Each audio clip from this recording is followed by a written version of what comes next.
Hey guys, welcome to another East Coast Rams podcast. I am your therapy session leader here with my awesome co-therapy session leader, co-therapist, Zach. Payne, how you doing, buddy? I hope everyone enjoyed that intro video because that's probably the most hyped up you've been in the last 24 to 48 hours, depending on when you listen to this. Um, yeah, it wasn't great. It wasn't a fun game to watch. I felt like the Rams had plenty of opportunities. They kind of, I don't know. It was not a fun game to watch at all. Not a fun game to watch. All these other Yeah, games have been fine. They've lost a lot of them, but they've been one close. This score one just games going into the fourth quarter outside of Seahawks. Like this team has had every type of win and loss you can imagine. They've had or every type of performance. They've had first half's good, second half's bad, first half's bad, second half good, up and down, drive by drive. We had a total blowout, winning, and now we've had a complete blowout losing. So maybe the Rams can chill now and find harmony with yes. what we thought was gonna be Wolford, and we'll go into that news here soon. But real Yeah. quickly, talking about this game, and I think you touched on it there for a second. Um, some opportunities and moments, but against a roster like the Cowboys, and they do have a really talented roster. We said that going into this game. I think they have coaching limitations. I think they have a QB that isn't good, and I think he wasn't really having the best game either. He did have a good game, but like he showed some shaky moments. Our defense was just getting exposed for the most part. Our secondary had its worst game of the year. We weren't getting pressure. And then you mix that with some bad mistakes on special teams. It just kind of So cascaded downhill. So I do agree that the defense played its worst as an entirety of the whole game that they have all season. But there was a lot that went against them, especially in and for the Rams on the first few drives. Let's all Yeah. remember, like, they put pressure on Prescott. They had sacks. They were dominating that first drive, but because of penalties on penalties that shouldn't have been called. When you have Greg Olson, one of the commentators, on your side, that these calls are going against the Rams, that's a big problem in my book. And because it seems like Greg Olson seems to always be against the Rams for whatever reason, um, but the defense was fine in the first quarter, first half. Really, it Yeah. wasn't really until the second half where they started to fall apart. And again, it's frustrating to watch, and I get why people are like, well, they let them score so many points, but they were also put in bad spots too. I mean, at least what was it? Almost 11 of the points came from pretty much the offense. They got the pick six, plus they also got and then special teams didn't help them out, and they got the safety too. So the defense just got put in a bad rap, and yeah, they got exposed in the second half, but they were also tired. They kept being Yeah. brought back on the field, and they were doing everything in their power to try to stop what was happening, and they couldn't. And it all started with the first drive. I mean, in the first drive alone, they had without the penalty flags, they had at least 3 or 4 sacks in that first opening drive. And it was the first mistake, which should have been a 3 and out. We should have locked up this game early on, and we couldn't because we had a bad officiating call in the beginning. And then when the Rams had the ball, had an egregious not holding not called on Cooper Kupp. And if you're going to ticky tack something that, by the looks of it, doesn't really seem ticky tacky, but if you want to be like, all right, well, if you get out the pencil and you mark where his line is, he was 1 foot, so by the letter of the law, that was called. Well, obviously, this was an egregious hold on Kupp. They should have had a first down in the red zone, and they should have been able to score a touchdown on that opening drive. Again, this is all shoulda, woulda, coulda. The Rams could have been miraculous, and then they could have got their butts whooped in the second half, sure. But again, it comes back to we've had poor officiating calls the last few weeks, and it's getting ridiculous to the point where even the commentators are even bringing this to light.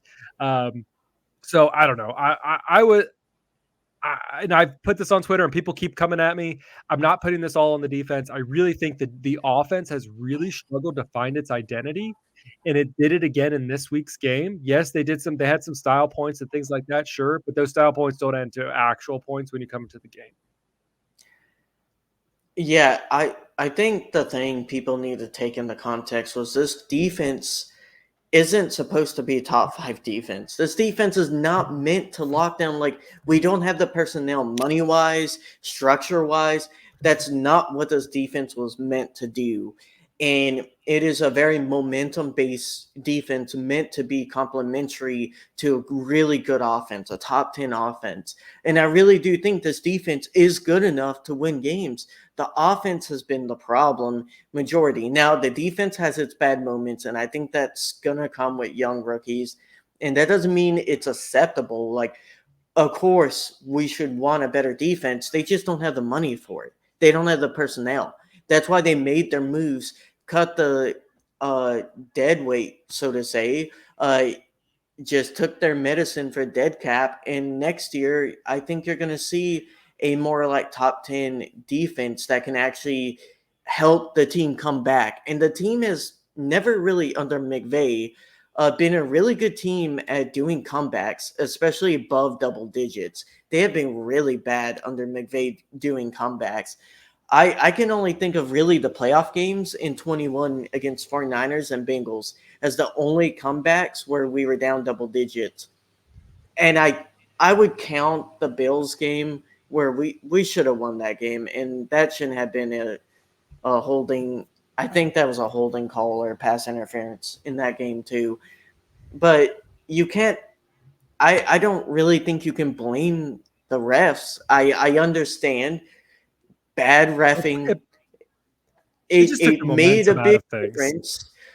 Momentum is a big part of the game. I agree. But if you're a contender, and I understand we're not a true contender, but if you're a contender, you're going to have games where calls don't go your way, but you battle back and you get clear touchdowns. You make the plays. And I think this is proving to the fan base that this team is not a contender yet. Do I still think they're a playoff team, a wild card team? Yes. I still think this team has that talent. You can see the flashes in all these games, and you can see where few things go their way, they can win. But they have to start willing it instead of just relying on the refs to make better calls. And the team Well, is I don't disagree, but at the same time, it's when the refs calls a penalty on them and it's not a penalty, or it's a ticky tack thing. Like I don't know. It gets frustrating, and when it builds on week to week, this isn't an isolated incident. This has been a week to week consistency, and I get your point. A good team should be able to overcome those obstacles.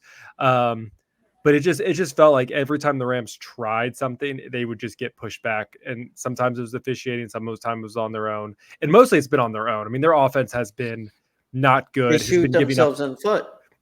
I mean, if you go back and look at the defense and you look at the scores from each game, the defense has only blown two games. And I would say blown in kind of in quotations, because I think the offense led to it being more of a blown game. But if you look at the 49ers, that was a 30-point game that they gave up points on. And then also this game.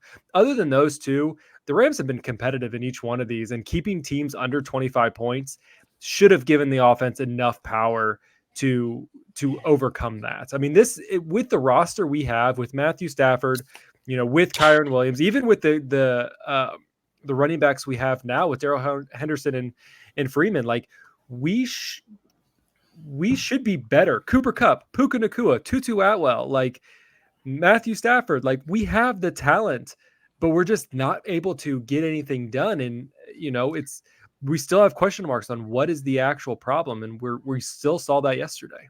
Well, I think it's very clearly the fact that the O-line can't stay consistent with apparent. I understand they can't really control injuries to a certain degree, but the O line not staying consistent there, and then you mix that with Stafford's injured, guys. I think he's been injured for 2-3 weeks.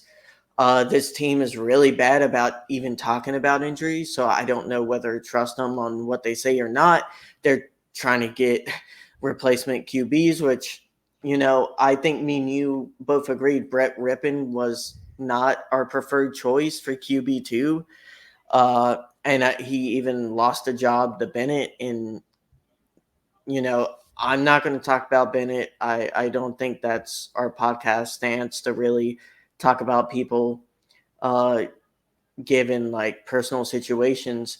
But he's not available. So Brett Rippon had to be number 2. But I really thought they should have brought someone in instead of him. Brett Rippon was fine. I mean, I know He missed was wide put on. open throws. Sure, but I don't know. I think the You one to got to Cup, be that was ready. a miss. He does have to be ready, but when you're coming in, you've been sitting on the bench. Stafford is the person who's like, I don't care if I'm injured, I'm going to be in there to play. He got pulled in, last minute. They're already down a deficit. On the one to Cup, he missed. It was a choice route. He read it wrong. Those things are going to happen when he has actual reps with the first team offense. I think those are things that can be cleaned up a little bit. He had the nice screen to Puka. Like he had some. I mean, he did make 50% of his passes in what little time. My frustration was that they kept just trying to throw the ball instead of at least. I know that they were, running the ball isn't very successful, but at the same time, you're also down significantly. Just run the ball. They were pretty successful with that. And even on the 4th and shorts towards the end, like why do that to Rippon? Just But run the ball. we don't have a running back that can break tackles and be explosive. We got You, guys that can only get open yardage. yeah, but here's the thing: like they could get 3-4 yards. That's all they needed. That's all You they don't needed have to the do. time down 20 points and against a At deep. that point, you were playing just to stay competitive. You weren't playing to win. There's no way that you're telling me that it was 43-20 and you're playing to try to win this game with 8 minutes left in the half. I just think again it goes back to like try something different, try something that's going to work.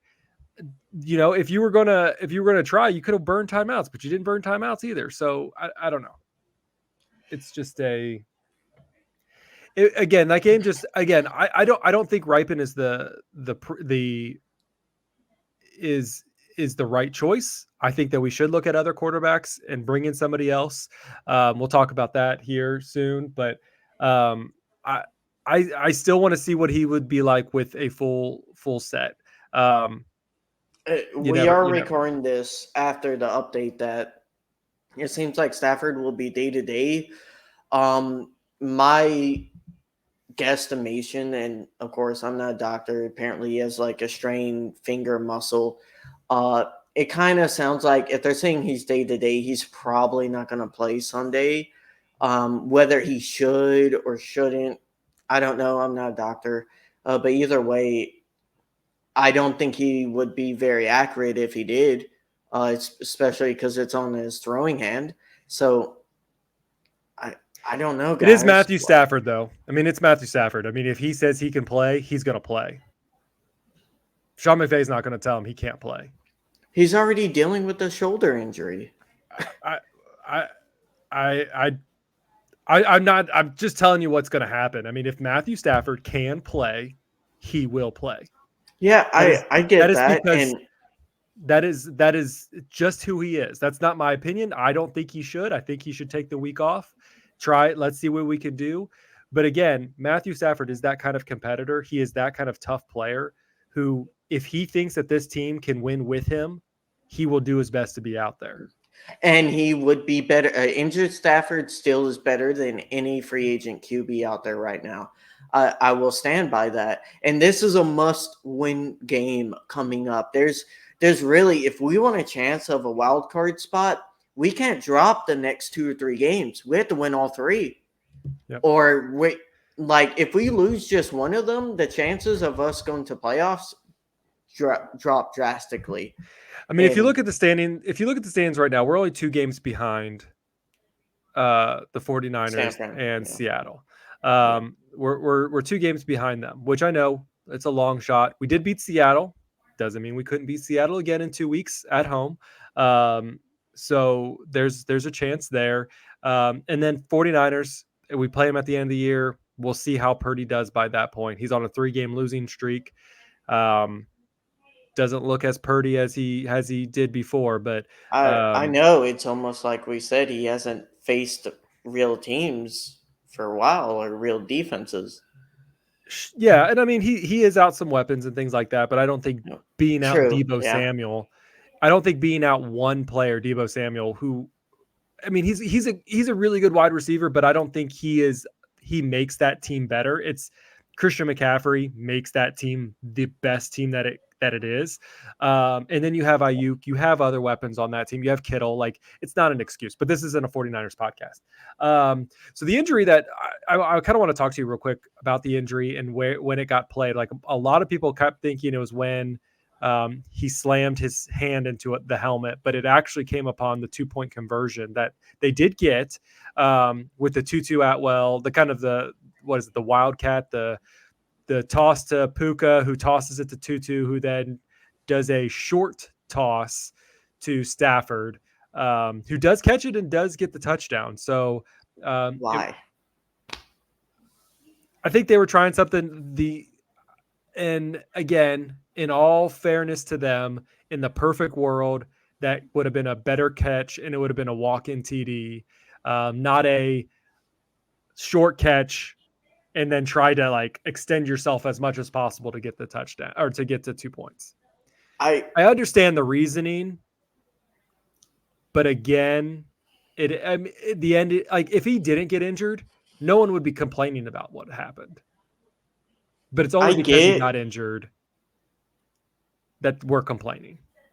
I don't know. I think in general the Rams are terrible at trick plays. We've had like a few work under McVay. Sure. Really, the OBJ one. Yeah, but it did work, and they got the 2 points, and then obviously the rest is kind of history. And Stafford had to go out and never came back in. So it was a fun play to watch. But then after you find out what happened, it was a disappointing call. But you kind of live and you have to learn for those kinds of things. But I mean, I think I saw this stat, like, even though Stafford got, a lot of pressures, the offensive line did from what the Cowboys have done to other teams, have done a pretty good job. I think they were averaging like 22 pressures a game. And they only did 19, which I know is only 3 less, but that is something, I guess you could with say. a backup lineman at right tackle. At right tackle, yep. And then, so having Joe Noteboom in there, obviously he didn't play a great game. Dotson kind of didn't play his best game either. This is probably his worst performance of a game this since he's been the starter in that spot. So just some interesting things that came up throughout the game. Cooper Kupp was kind of really eliminated. He didn't really do a whole lot. What did he? I'm trying to pull up what he ended up with, but him and Puka didn't do anything. Yeah, I mean, your leading receiver was Tyler Higbee. I mean, he had 5 receptions for 45 yards. Darrell Henderson had 3 receptions for 54 yards.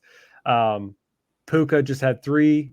Tutu had 2. Cooper had 4 for 21 yards. So very quiet day for this receiving core.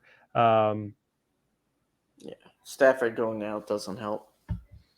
It doesn't, but at the same time, I mean, he went out in the late third quarter, fourth quarter. So, I mean, realistically, I mean, there wasn't a whole lot of extra time to do anything up until. Well, I mean, you still have that's when defenses start doing prevent and you get more space for the wide receivers, especially underneath, and that's Kupp and Puka eat underneath and. Yeah, but like you said, the defense didn't play super well. They did get 3 sacks. Aaron Donald got 2. Hoyt got 1. That all came very early on in the game. Game. We did get lucky. I Interception. mean, we did get Jordan Fuller's interception, but the Rams did absolutely nothing with it. They basically just punted it away after that. That was kind of the momentum a little bit that maybe we could, some life in us that we caught it right at the goal line. And but again, it just feels like anytime the defense does do something great, it gets taken away because the offense can't do anything with it. And then we go back and blame the defense because then the defense just let up a bunch of points after they had a stop and they had an interception and turned it over. So yeah, you got to seize the momentum. Frustrating storylines that we had to do. But yeah, like you said, it was a game. It was a bad game. We didn't like it, but we must move on. As you mentioned, Rams are looking for a new QB, kind of as either as a backup, or as a backup to Ripen. So Rippin. So we'll see what happens. I mean, we obviously John Wolford was right before we started this podcast. John Wolford was actually said that the Rams were planning on signing him off of Tampa Bay's practice squad, and then reports came out really quickly after that that he is rejecting that and he wants to stay in Tampa.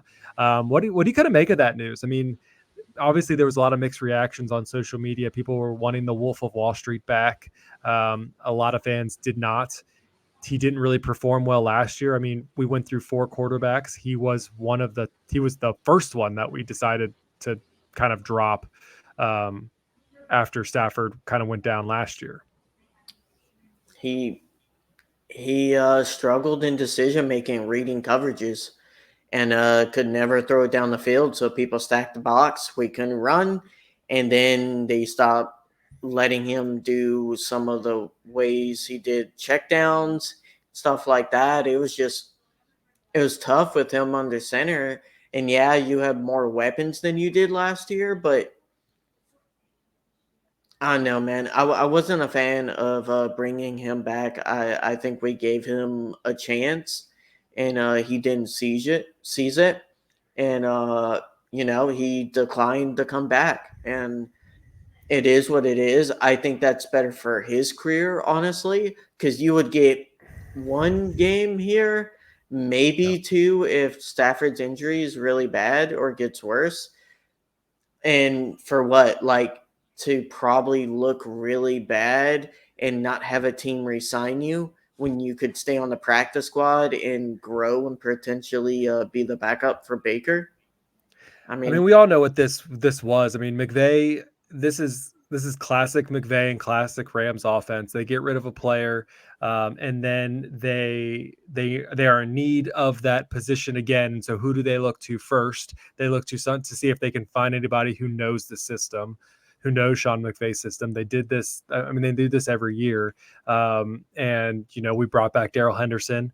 And the reason why he was the starter, and I said this on the podcast, the last couple times before he was named the starter, the only reason why he was named the starter was because he was the best person who knew that offense even better than the rookies that they had and Freeman that they had. I mean, Freeman has been a good complement to it, but also just having somebody in there who knew the system coming in was very beneficial. So the Rams are just constantly looking, and they brought players back in the past. We've seen this happen before with Weddle coming out of retirement for the Super Bowl run, John Johnson coming back. We have seen this show before, and in this instance, they actually got a rejection letter. They got a swipe no. Yeah, that's not a good sign when someone on the practice squad doesn't want to get signed to get playing time. Yeah, I mean, because he would. I mean, I don't have a. He would get playing time, especially if Stafford isn't playing. Now, if Stafford is playing, that might be a little different, but we'll see. Kind of going over some other news. Puka Nacua kind of had some knee swelling injury. He's going to be taking it kind of day to day. Sean McVay wasn't super worried about it. Any thoughts about that? I mean, keep him healthy. Yeah, do what you must to maintain his long-term health. I know he had injury concerns in college, and that's one of the reasons why some teams didn't draft him as high. So it sucks. I want to see his great season continue, and hopefully he can have someone who can air out the ball, throw to him. But we'll see. Yeah, and they need to spread the ball around. Like, I'm loving that he's getting all this hype, he's getting the receptions, he's getting the yards and things like that. But they do need to try to figure out how they can spread the ball, spread the wealth to Tutu, spread the wealth to Cooper, things like that. Like, let's get some shots down the road. I the one thing that I haven't seen in a couple weeks now is kind of a deep shot to like Tutu. I mean, we saw the one to Cooper a couple weeks ago, but that's kind of really been it. So I'm kind of looking for them to kind of spread the ball around. Whether they probably won't take deep shots when they have somebody else not named Matthew Stafford as QB, but it'll be interesting. Cobie Durant, he went out of the game with a shoulder injury. Come to find out, it was just kind of like a neck stinger. So he should be okay to go. Austin Tremmel also injured with a hip injury, but should be good. Havenside is still considered day to day, and Ethan Evans was hit and got an ankle spray. And this was on one of the punt returns, so I don't believe it was the one that was blocked. It was on a separate one. So that's kind of the updates. Other Kicker than Stafford, looks good. Kicker, yes. I mean, he had a pretty good showing on his first times. The ball seemed pretty straight. They weren't. I mean, that was the one problem with Maher, was that even though he did score, a lot of them were kind of closer to the field goal posts. So he made, what was it? Let's see. He made 2 for 2. His longest was 47. So hey, he made them. So he didn't he didn't really have to go back any extra points because they tried to go for 2 to try to get the score up a little bit. So and apparently during pre-game he was making 60-yarders. I know you don't, you rather see it proof in the pudding when it comes to real time, but I don't think Maher was trying to go kick 60-yarders pre-game in any of the games he practiced with. So. The pressure is different in a game time situation when your teammates are relying on you, when the other team is looking straight at you. Sure. Your paycheck is on the line, like completely different scenario.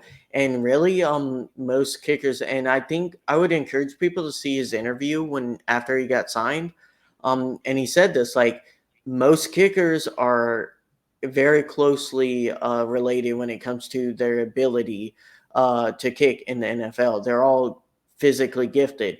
It's a big mental game, and it's a consistency and being able to get out of struts. And kickers will get in struts, right? Like, that's inevitable. But the best ones are able to get out of it and be able to execute in any situation. And that's what Matt Gay did for us. He was able to get out of his strut. A lot of kickers, I think, in the last 15 years, I think there's been only 2 kickers to stay with the team they were drafted that ended up being starters. Like, it's a really crazy stat, and it's one of those ones that kind of proves, like, kickers, especially early on in the career, are a little, have the jitters, and that's understandable. But you have to really learn how to work through that, and hopefully he's gone through that phase of his career. And I was hesitant signing him because of his college. I had hoped after college he has grown on the accuracy department, and his kicks look great, so I can't complain there. And I'm glad you kind of brought up his interview, because he had the kind of confidence, like he knows the situation he's coming into. He knows he's replacing a kicker and things like that, but he's also he was like, he told his parents, like, he had to kind of explain them the situation. He was like, this is just how it works. And I think he understands, like, he's not letting that mental break of, like, hey, this is, I'm about to lose my paycheck. I think Maher kind of had that feeling from going in from last season in the post game and what he did there. Even going this, it was like he was striving each by week just to see if he was better than what he was in the postseason. And he had some success, but also had a lot of failure. And so this kid's coming in is like, this is my chance.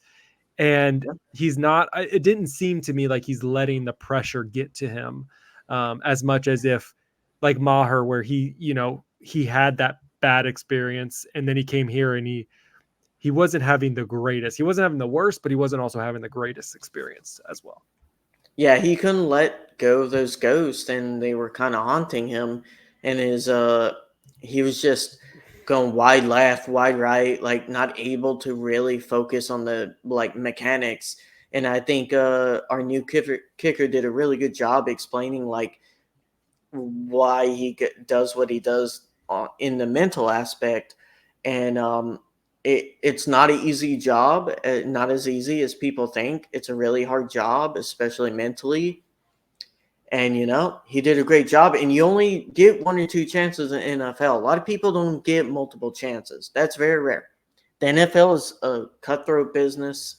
Um, it sucks. A lot of these kids do deserve more chances. But I get it. They make a lot of money. There's a lot of investment in them, and there's a lot of people. Other people have their jobs online, and you got to realize that if someone makes enough wrong decisions, you're getting fired. That GM's getting fired. Like most owners are not. They don't like to give their people multiple chances. That's pretty rare. And if you mess up enough, like you get axed, and that's the NFL. Yep. Yep. And we don't want anybody on the Rams to get axed, anymore. We got the trade deadline coming up tomorrow. The Rams should not be a Nope. big player in this. They should not be sellers, and they will not be buyers. They really don't have anything to sell other than their core, and they're not going to get rid of their core. And then as far as buying, they're not in that position. If they won against Dallas, there may have been some sort of conversation that may have happened, but because of the loss, they are not going to. So kind of ending that kind of note for that. Let's talk about next week. Like we said, this is a must-win game if the Rams want any chance for a playoff spot. Even as likely as it is, the Rams still have a chance, and I will still continue to push that they will have a chance and will believe in this team until the odds are zero, that they have a 0% chance of getting in there. So I always want to stay with that positivity. But we're going into Green Bay. We're going up against a 2-5 Green Bay team who has not been looking great, but they're trying to find something. And this is going to be in Lambeau. It's going to be cold. It's going to be the opposite of LA. And so the Rams are going to have some contention there, especially if they're not going to have their starting quarterback. What are your kind of initial thoughts, Ashton, about this game and how you kind of see it coming out? Yeah, this has been a very lackluster Green Bay offense that has been terrible in the red zone. Overall, like a defense that I think is underrated, honestly, Zach. But their offense has been so bad, like so bad that it's caused their defense to get in bad situations. And you're hearing a lot of similar themes here. I think their offense has been worse than ours, but it's a very similar team dynamic where defense is underrated, doing solid work, and then just gets undercut by an offense that just completely kind of implodes on itself. You have Jordan Love throwing constantly to Romeo Dobbs, which I don't think has worked out very well. Romeo Dobbs has been an underwhelming player. Uh, while you have Christian Watson come back from injury, and he has kind of underwhelmed too. He's been struggling with injuries on and off. Aaron Jones has been struggling with injuries on and off. And Jordan Love has, outside of one game, has been very, very lackluster as a starting QB. Has looked outside of Desmond Ritter in my opinion, as one of the worst starting QBs. Well, I would say the Washington QB is probably worse. He's like in that range of like not looking great. Yeah, I mean Jordan Love, like you said, he has just under 1,500 yards this season, 11 touchdowns, 8 interceptions. He actually has more interceptions than Matthew Stafford, and their running game is not great. We haven't even had Kyron Williams for a couple weeks, but he still out rushes Dylan. Um, I think their best receiver is Reed, but he still hasn't been producing the numbers that I think he's been able to catch a lot of touchdowns. I mean, he has 3 of Love's touchdowns, but again, it's one of those things where, on paper the Rams should be able to win this game, but it's this incompleteness of this Rams team where they still don't have an identity. They are not a defense team, but they're also not an offense team. So we which they should be, but they're not. So Yeah. them trying to figure out what they're going to do and what their game plan is going to be, because it's cold, because it's going to be in Lambeau. I mean, I do expect them to run the ball, though they won't, but that's what they should be doing. So I don't know. I go back to this game is a winnable game. It is a must-win game, but it's kind of a must-win game for Green Bay too, I think. And the fact that they want to win. And this is at home and things like that. So it's kind of my thoughts on that. They have allowed a lot of rushing yards, so maybe that's something that we can rely on, is that we could take advantage of their run stop. Yep. It's going to be a big win, like I said earlier. If you look at our next 3 games outside of the bye, of course, you got Green Bay, Seahawks, Cardinals,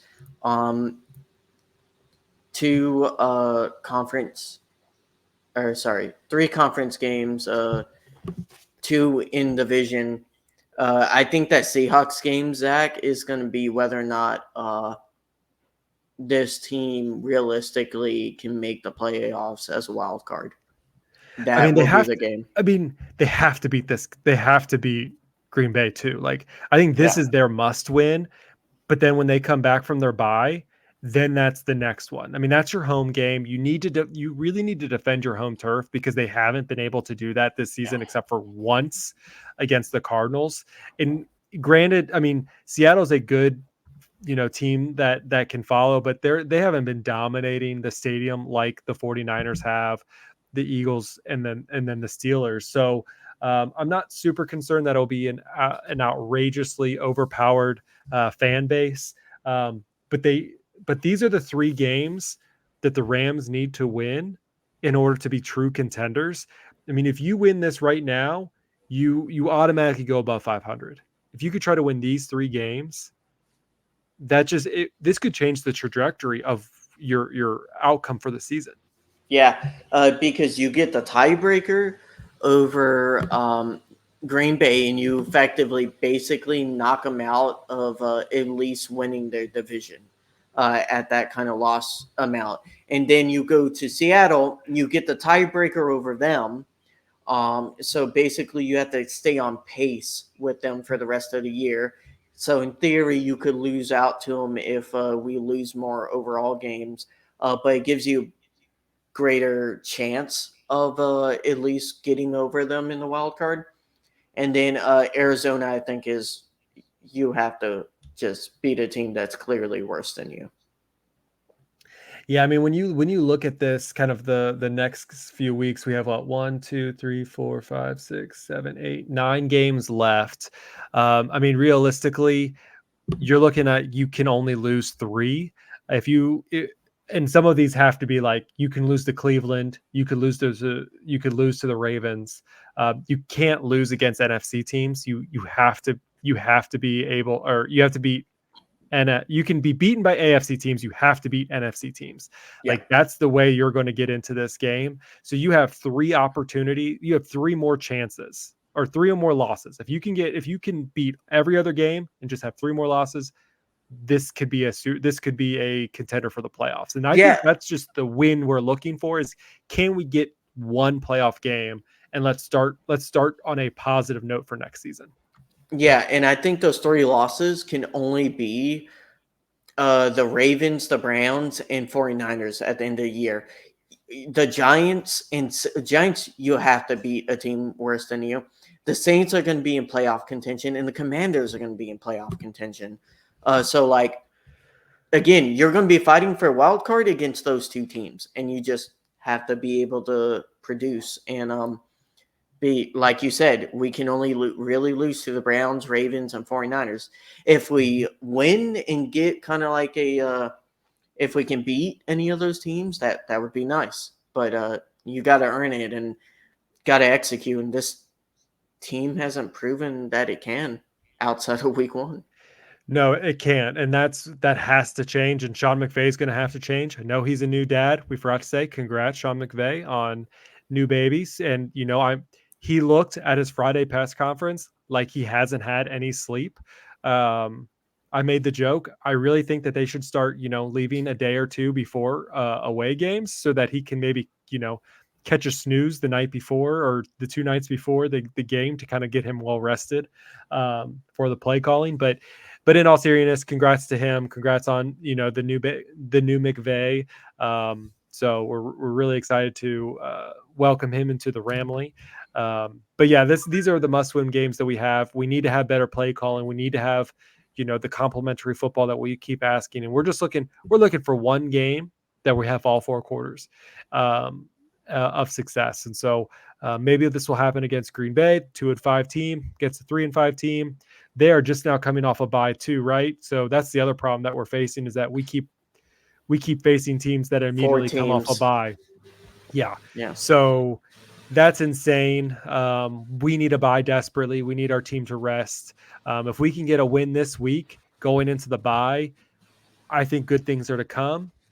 We need to get to 4-5, keep our hopes alive.